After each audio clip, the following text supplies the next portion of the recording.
테슬라는 지금 이제 펀다멘탈의 변화 직전까지는 최고치에 지금 거의 도달했다고 보고 있어요. 저도 대단히 그 $380, $90 할 때 정말 좋은 기회였다고 저는 생각이 들거든요. 그 조정이요. 다시 지금 올라가 있는 상태고요. 2025년에 어떤 첫 번째 스타트를 끊게 될 실적 발표가 이제 일주일 남았고요. 전체 2024년 자동차 딜리버리 숫자는 마이너스 1.1% 감소했지만 4분기 실적만으로 본다라면 나쁘지 않은 자동차 딜리버리 숫자였고요. 전체적으로는 아마 수익률이 좋을 거라고 저는 보고 있어요.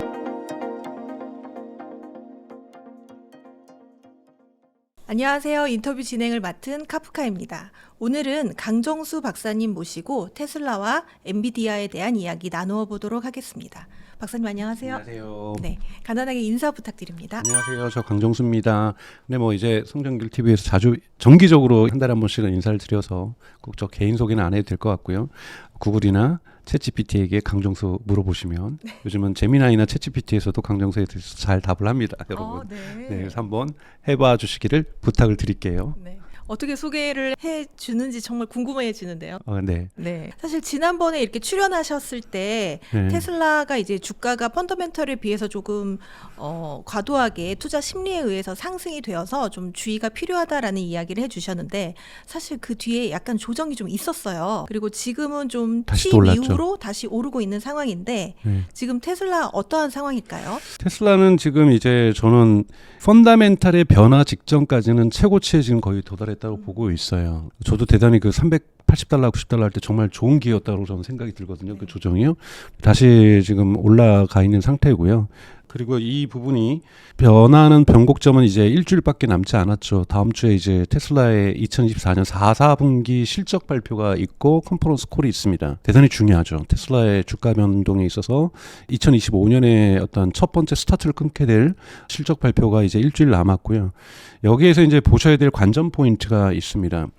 우선은 전체적으로는 아마 수익률이 좋을 거라고 저는 보고 있어요. 왜냐하면 여러분 딜리버리 숫자에서 전체 2024년 자동차 딜리버리 숫자는 마이너스 1.1% 감소했지만 4분기 실적만으로 본다라면 나쁘지 않은 자동차 딜리버리 숫자였고요. 그다음에 두 번째는 이 ESS 부분, 메가팩 부분에서 무려 11기가와트라고 하는 C라고 하는 가장 높은 최고치의 폭발적인 두 자리 숫자의 판매량이 있었기 때문에 ESS 사업 부분에서 여기는 또 약 30%의 마진율이 있기 때문에 엄청난 돈을 벌었을 거라고 보고 있습니다만 여기에 대해서 평가가 분분해지는 것은 아직까지 기관 투자자의 머저리티는 ESS 부분을 테슬라의 본 사업 부분이라고 생각하지 않고 이 부분을 기업 평가에 집어넣지 않습니다. 전체 기관 투자자들의 머저리티는 다수는 테슬라의 자동차 사업 부분, 테슬라는 크게 세 가지 사업 부분으로 나뉘고 있습니다. 재무제표상으로는 자동차 사업 부분, 에너지 사업 부분, 그다음에 서비스 부분이 있는데 이 서비스 부분은 여러분도 아시는 중국과 미국에서 하는 자동차 보험, 그다음에 이 충전 네트워크, 이 부분은 계속해서 조금씩 증가하고 있죠. 충전 네트워크 같은 경우는 여러분도 아시는 것처럼 이제 현대차도 거기서 충전하게 되고 많이 하게 되니까 올라가고 있는 거고요. 그리고 이제 FSD가 이제 기타 수익으로 해서 서비스 부분에서 잡히고 있는 거고요. 그런데 이 에너지 부분은 성장했지만 자동차 부분에서 수익률이 3분기 실적이 되게 좋았습니다. 3분기 수익률 그로스 마진이 되게 좋았는데요. 과연 4분기에 그로스 마진이 좋을 것이냐. 그러니까 그로스 마진이 좋기 위해서는 여러분 그로스 마진은 단순하죠. 판매 가격 빼기 평균 생산 비용 자동차에 이걸 빼줘 가지고 이걸 곱하기 판매 대수를 해주는 것이 그로스 마진인데요. 자동차 사업 부분에서의 문제는 모델 Y 주니퍼 지금 반응이 매우 좋습니다. 중국에서 엄청나게 좋은데 이 주니퍼가 나온다는 소문이 계속 나오다 보니 모델 Y에 대한 사람들이 구매를 주저하게 되고 제가 여러 번 말씀드렸던 오스몬 효과 때문에 주저하게 되고 그러다 보니까 결국은 테슬라가 중국에서는 0% 리스 판매 즉 이자율을 제로로 만들어준 거죠. 그래서 리스 판매를 할부 판매를 해준 거고 이거는 특히 할부 판매와 다르게 리스 판매는 테슬라에게는 부채로 잡히는 부분이죠. 이런 부분이 존재하게 되는 거고 그 다음에 그 가격 할인을 많이 해줬죠. 미국에서, 한국에서, 유럽은 할인을 해줘도 잘 안 팔렸고요. 미국은 뭐 테슬라 문제가 아니라 전적으로 유럽은 지금 내수 시장이 좋지 않기 때문에 그런 일들이 벌어졌고, 중국에서도 많이 팔았지만, 기록적으로 많이 팔았지만, 테슬라의 분기 역사상 가장 많이 팔았지만 4, 4분기에 판매 가격은 낮아졌기 때문에 수익률에 안 좋아졌을 가능성이 존재합니다. 그래서 전체 수익률은 좋아졌을 수도 있지만 자동차 부분의 수익률은 악화될 수도 있기 때문에 이것을 어떻게 시장에서 반응할지는 저도 잘 모르겠어요. 만약에 이것을 부정적으로 시장에서 보기 시작하면 가격 조정이 좀 있을 가능성이 대단히 높고요. 전체로서 보기 시작하는 기관 투자자들이 많아지면서 전체적으로서는 나빠지지 않았다라고 보면서 테슬라의 주가가 반등하고 더 올라갈 수 있는 가능성도 분명히 존재합니다만, 이 갈림길에 이번에 4, 4분기 이 실적 발표가 놓여 있다. 그리고 이 실적 발표에 이어지는 컨퍼런스 콜에서 얼마나 질문이 쏟아질 겁니다. FSD 공개 테스트가 언제쯤 이루어질지.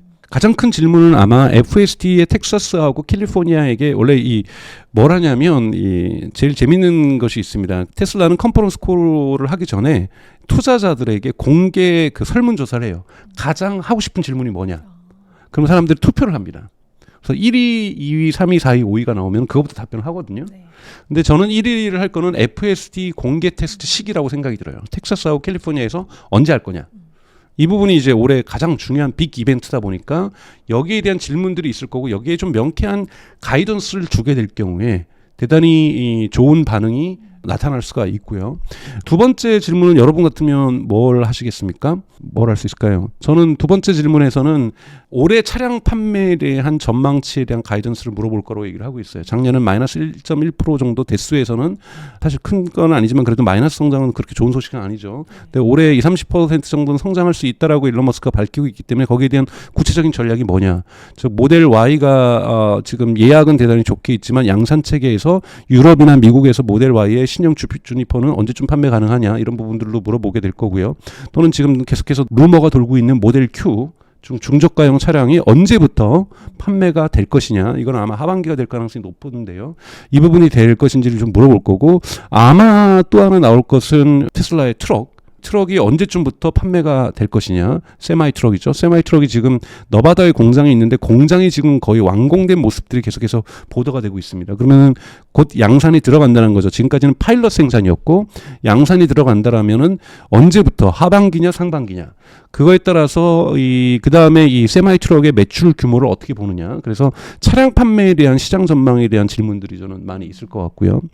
세 번째 정도의 이제 옵티머스가 이번에 벌써 1월 초에 일론 머스크가 인터뷰를 했기 때문에 아마 옵티머스에 대한 질문이 그렇게 막 쏟아질 거라고 저는 보진 않고요. 다만 추가적으로 질문될 것은 엔비디아가 1월 초에 CES에서 발표했던, 젠슨하이 발표했던 흔히 말하는 월드 모델 또는 피지컬 AI라고 할 수 있는, 엔비디아에서는 이것을 코스모스라고 불렀죠. 이와 상응되는 좀 계획이 있는지.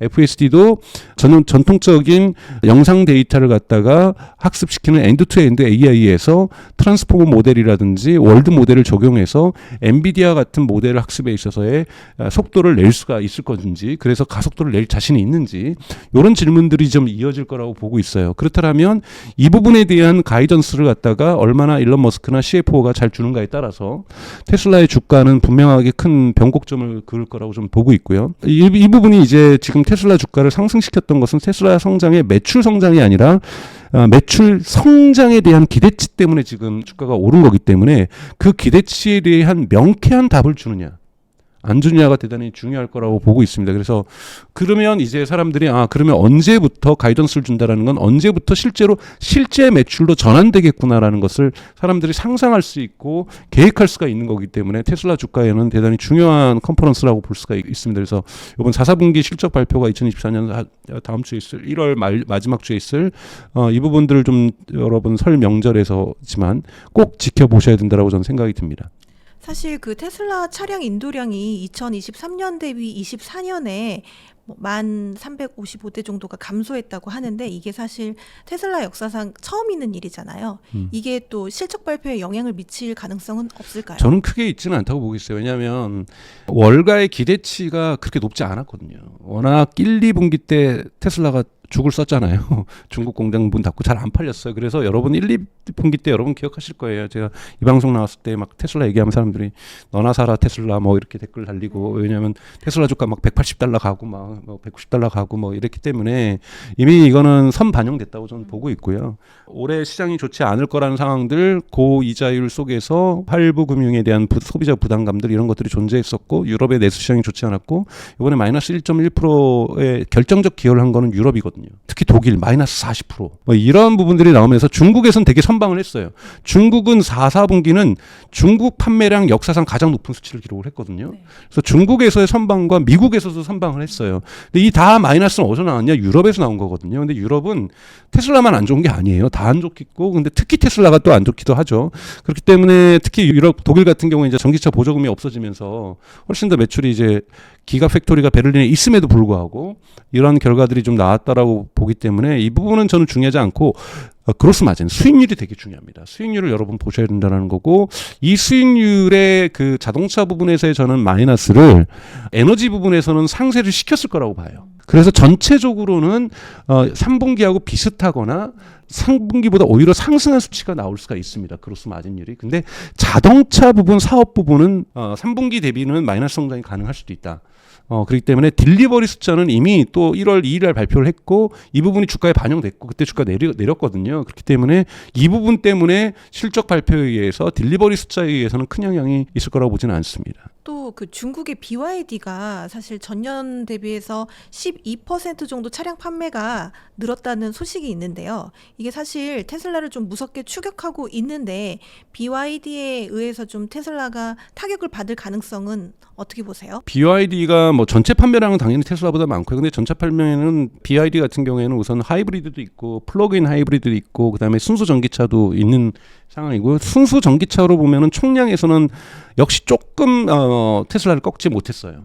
170만 대의 이 수준인 거기 때문에 테슬라는 거의 격차가 많이 나지 않습니다. 순수 전기차는 역시 1등은 테슬라가 작년에 했고, 2024년 BYD가 바짝 추적하면서 2등을 하고 있는데, 이건 저는 2025년에 꺾일 수도 있고 안 꺾일 수도 있다는 것이, 테슬라도 지금 올해는 20%에서 30%까지 성장을 목표로 하고 있거든요. 목표입니다.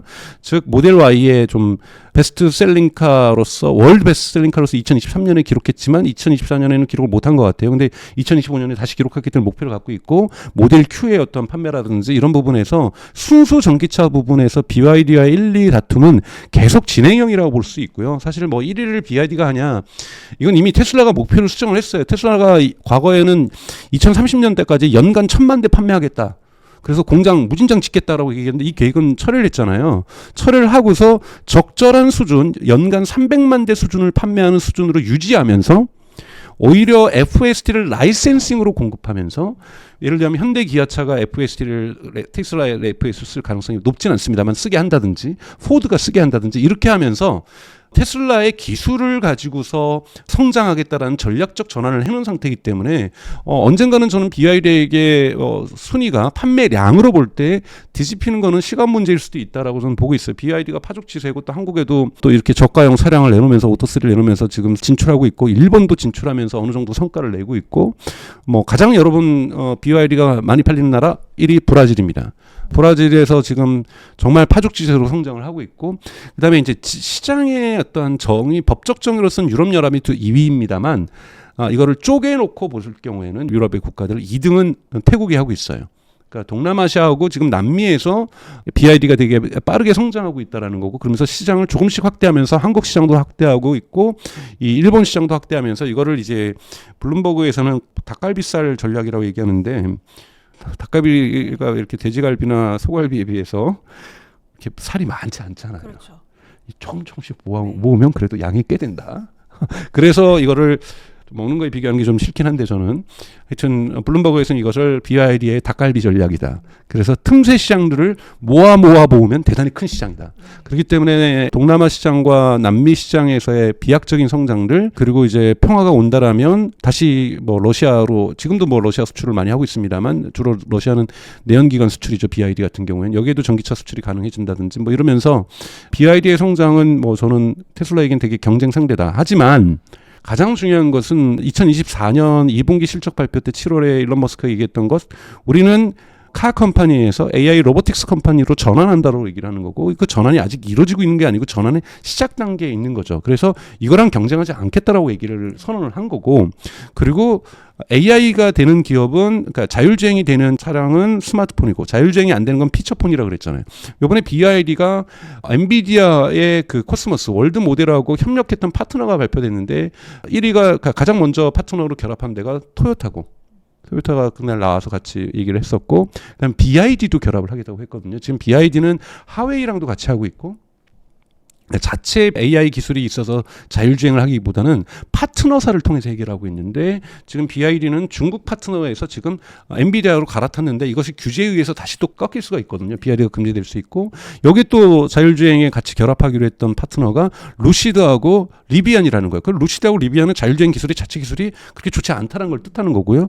또 나름대로 자체 기술에서 레벨 3까지 도달했던 독일의 메르세데스 벤츠도 지금 엔비디아에 결합을 하기로 했거든요. 독일 메르세데스 벤츠도 레벨 3 그것도 제한된 영역에만 쓰는 레벨 3가 최고치 정점이라는 부분인 게 저는 의미한다고 보고 있어요. 그래서 그렇기 때문에 엔비디아랑 파트너를 했기 때문에 이제 요 군들하고의 경쟁이 중요해지는 테슬라와 웨이모 중심 서구에서는 그러니까 즉 중국에서의 바이두라든지 이런 것들 샤오펑 이걸 제외하고 중국의 자율주행 시장을 제외하고는 나머지 시장에서 웨이모가 가장 지금 현재 앞서가고 있고 테슬라가 다른 방식으로 지금 추격하고 있는 이 두 가지 구도에서 엔비디아라는 구도가 하나 더 생겼다라는 것 그리고 구글도 12월에 똑같이 월드 모델을 시작하겠다라고 하고 로보틱 산업에 진출하겠다고 의지를 밝혔습니다. 그러면 전 구글도 아마 2025년 하반기 정도 되면 자율주행과 관련된 웨이모 말고요. 이러한 월드 모델, 엔비디아하고 유사한 프로세스로 구글 또한 자율주행과 로보틱스에서 파트너사들을 만들어낼 거라고 보고 있습니다. 그래서 서구에서는 이 4강 구도가 형성이 되는 거고 각각의 어프로치가 각각 다 다른데 테슬라가 나름대로 독립적으로 저는 더 의미 있는 구도로서 경제적으로 갈 거라고 보고 있습니다. 그래서 BYD 같은 경우에는 차량 부분에서는 저는 충분히 2025년 테슬라를 앞설 수 있지만 구도 자체가 순수 전기차 차량에서 이제 자율주행 서비스와 결합된 차량이냐 아니냐로 바뀌는 거고 BYD는 공교롭게도 엔비디아랑 파트너를 만들었는데 이거는 미국 트럼프 정부의 정책에 따라서 충분히 뒤바뀔 수도 있는 상황이다. 그렇기 때문에 하여튼 경쟁 구도는 흥미롭게 좀 계속 진행될 거라고 보고 있습니다. 올해 혹시 테슬라에게 호재나 악재가 될 만한 어떤 이슈 같은 게 있다면 뭐가 있을까요? 호재는 제가 지난번에도 말씀드렸던 것처럼 가장 중요한 것은 그것이 악재로도 악몽으로 변할 수도 있죠. 텍사스하고 캘리포니아에서 진행되는 언슈퍼바이즈드 비감독하에서의 테스트죠. 공개 테스트이기 때문에 많은 언론들이나 방송들에서 취재를 할 것이고 여기에서 안 좋은 부분이 나오면은 좋지 않을 거다. 1월 달 초에 있었던 일론 머스크의 인터뷰를 보면 내러티브가 이렇게 돼요. 인간보다 안전할 것이다. 그러니까 무사고라는 단어를 쓰진 않아요. 그러면서 다음 단계는 인간보다 10배 안전해질 것이다. 그 다음 번은 무사고로 갈 것이라고 얘기를 하고 있습니다. 요번 이 인간보다 안전한 기준은 인간은 정말 사고를 많이 내죠. 여러분 1년에 전 세계에서 200만 명이 교통사고로 죽습니다. 정말 인간은 궁극적으로 저는 운전하면 안 된다고 저는 생각해요. 물론 운전의 재미를 느끼시는 분들은 저는 그렇게 갈 거라고 봐요. 특수 지역에서 예를 들자면 진짜 춘천이 그럴 거라는 거 생각하지 않아요.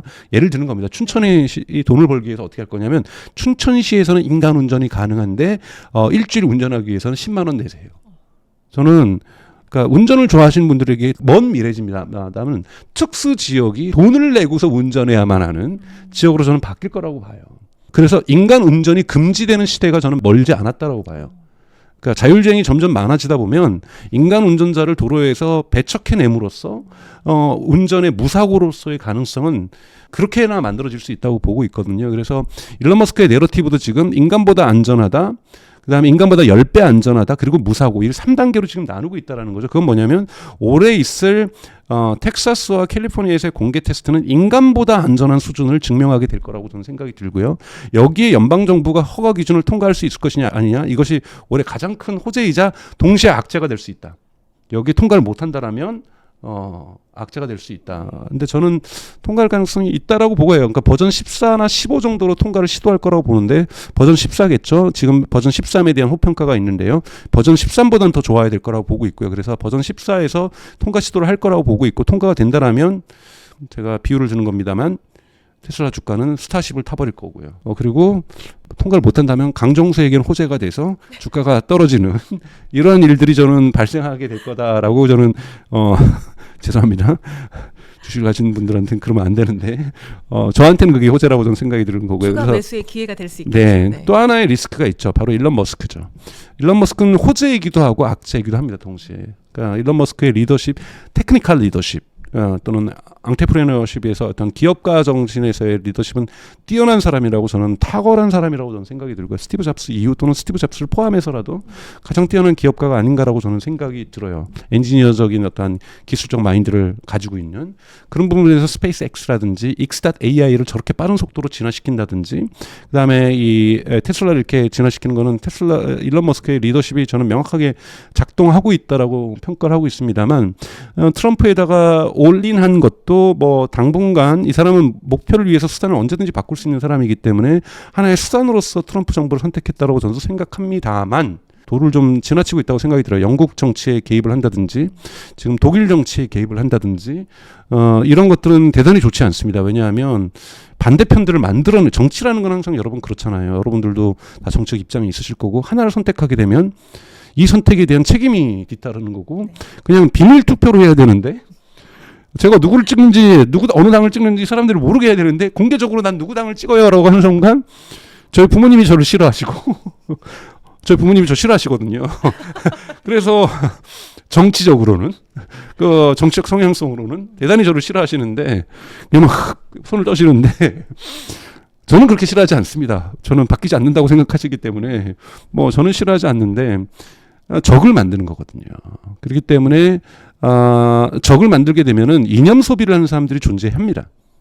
그렇기 때문에 테슬라에 대한 거부 반응이 생길 수가 있는 거거든요. 그래서 이런 것은 좋지 않습니다. 그래서 특히 이런 식으로 미국을 넘어서까지 확대되는 것, 이거는 또 하나는 직접적으로는 일론 머스크에 대한 테러 위험을 높일 수 있죠.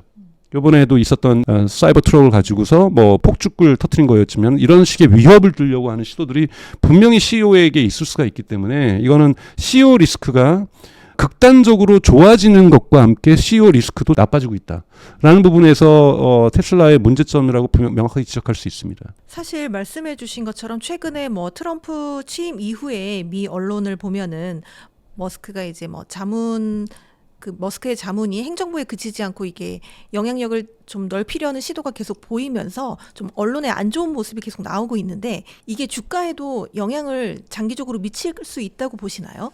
주가에 영향을 미치는 것은 이제는 지금 주주들 작년 말에 이제 발동한 것이 기관 투자자들 스마트머니라고 하는 기관 투자자들 사이에서 포모가 발생한 거거든요. 우리 이번에 안 사면은 너무 비싸져서 안 되겠다. 그래서 빨리 포트폴리오상 테슬라를 사자. 그때도 이미 기관 투자자들이 일론 머스크의 영향력이 증대할 거라는 부분에 대해서는 크게 이거에 대한 우려는 넘어섰어요. 왜냐하면 이 영향력이 긍정적으로 스페이스 X와 테슬라에게 영향을 미칠 거라는 판단을 한 거죠. 트럼프에 대한 영향력이 이기 행정부에 대한 영향력이 강화되는 것은 자율주행과 관련된 또는 나중에 옵티머스의 허가와 관련된 것을 대단히 신속하게 이뤄낼 수 있다. 왜요?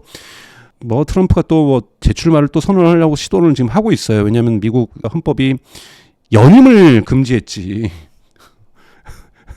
그렇기 때문에 한 번 쉬었기 때문에 자기 한 번 더 할 수 있다는 생각을 지금 트럼프는 하고 있는데요. 저는 그건 되게 정치적으로 어려울 거라고 저는 생각이 들지만 기관 투자들의 입장에서 어떤 생각을 하냐면 트럼프 임기가 이기기 때문에 임기 3, 4년 차에는 레임덕이 올 것이다. 그럼 일론 머스크가 영향력을 해서 흔히 말해서 이런 표현 써도 되는지 모르겠지만 뽕을 뽑으려면 이득을 취하려면 집권 1년 차와 2년 차에 실행을 할 것이다. 그건 대단히 기대치를 현실화하는 속도전이 붙을 거라는 거죠. 그래서 언젠간 이루어질 자율주행과 언젠가 이루어질 휴머노이드 옵티머스에 대한 기대감이 아니라 2025년과 2026년에 부러뜨릴 것이다.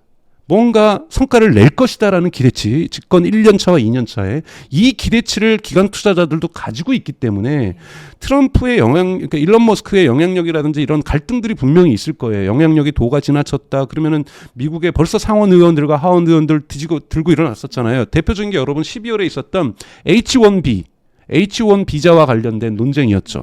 왜 전통적인 트럼프를 지지하는 마가 운동 세력들은 H1 비자에 대해서도 H1 비자는 흔히 말하는 두뇌가 뛰어난 이거를 구체적으로 표현해서 학력이 좋은 이민자들에게 빠르게 그 가족들을 데리고 오기 위한 특수 비자죠. 이 비자에 대해서도 없어지기를 마가 운동자들은 원하는 거고 그랬더니 일론 머스크가 말도 안 되는 소리 하지 말아라.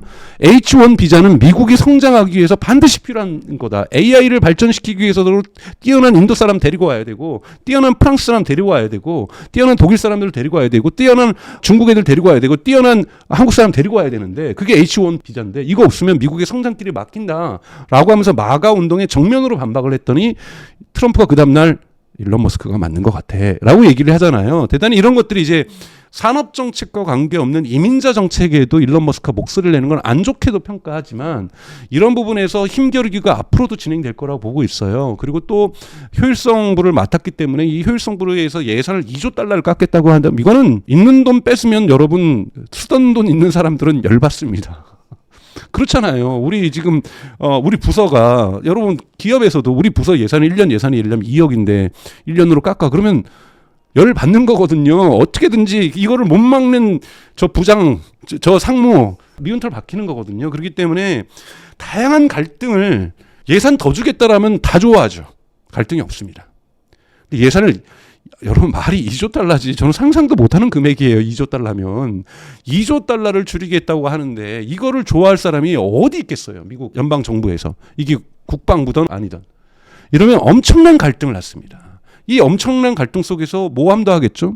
그리고 또 일론 머스크가 추구하는 2억 달러를 줄이는 것 중에는 미국 국방산업의 레짐 체인지가 있는데 군사산업을 이끌었던 로키드 마틴이나 보잉이라든지 2차 세계대전 전후로 해서 성장했던 이러한 프라임 기업이라고 하는 전통적인 국방업체를 실리콘밸리가 주도하는 팔란티어와 안드릴과 RS 테크놀로지 또는 뭐 스케일 AI 뭐 이런 데로 지금 또 스타링크까지 포함되어 갖고 있는 스페이스X로 전환시키는 거거든요. 그래서 F-35 필요 없다고 얘기를 한 거잖아요. 왜? 레이더에는 안 걸려도 스텔스기가 적에도 위성 스타링크엔 걸리거든요. 자, 그래서 방산산업의 패러다임을 바꾸자라는 거고 얘네들은 이 새로운 방산산업은 훨씬 더 치퍼, 저렴하게 근데 이 저렴이 정도가 로키드 마틴 대비해서 거의 100분의 1 수준이에요.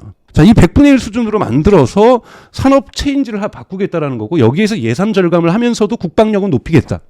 이것이 일론 머스크라든지 실리콘밸리의 피터 틸이라든지 앤드리슨 호로위츠라든지 이러한 VC 캐피탈 이런 쪽에서 갖고 있는 생각들이거든요. 이러한 부분들에서 분명히 갈등을 발생할 수 있습니다. 로키드 마틴이 바보겠어 이 권력을 내주게? 거기 로키드 마틴이나 보잉이나 이런 데는요 엄청나게 수십 년 동안 예비역 장성들을 취임시켰습니다. 정관 예우해주면서. 그분들의 영향력들도 있을 거고 정관 예우들의 스타들 별들 그리고 그분들이 또 로키드 마틴에 있는 사람들이 상원의원 하원의원 선거의원 엄청나게 기금 냈어요. 상원과 하원에도 엄청난 영향력들이 있는데 우리를 갖다가 레짐 체인지를 하겠다는데 이 로키드 마틴이나 보잉이 가만히 이거를 그렇게 하세요. 우리 좀 무능해요. 여러분들이 가져가세요. 절대 그러지 않습니다. 먹거리 싸움을 밥그릇 싸움을 한다라는 거고 여기는 엄청난 갈등과 모함과 음모들이 생산될 수 있는 거죠. 이것 또한 일론 머스크에게는 리스크라고 볼 수가 있습니다.